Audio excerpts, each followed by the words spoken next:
Сайн бацгаана уу? Эрдэнэсийн эрэл багийн бэлтгэсэн Есүстэй хамт дахин эхлүүлээ 31 өдрийн подкастыг та сонсож байна.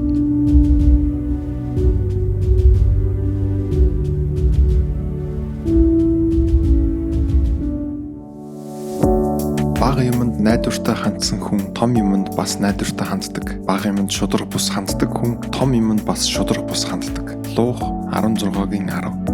Жижиг зүйлд үнэнч байх нь ирээдүйн том боломжийн түлхүүр. Өчүүхэн үүрэг хариуцлага маргаашийн том хариуцлагад бэлтгэдэг. Хэрэв бид өдөр тутмын жижиг үүрэг даалгавар, ажил, амлалттай үнэнч байж чадвал энэ нь итгэлцэл хариуцлагын суурь болдог. Харин бага зүйлд шударга бус хандаад байвал том амжилтанд хүрэх боломжоо алдаж үгүй хийж мэднэ.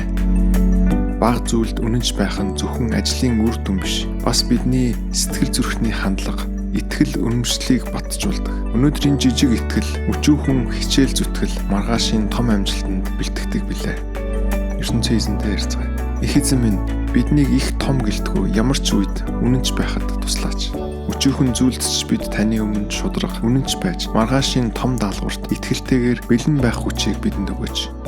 Бидний зүрх сэтгэлийг зөв хандлагаар дүүргэж өдөр тутмын жижигхэн зүйлдч таны нэрийг магтан алдаршуулж амьдрахад минь сургаач. Есүсийн нэрээр ярьлаа.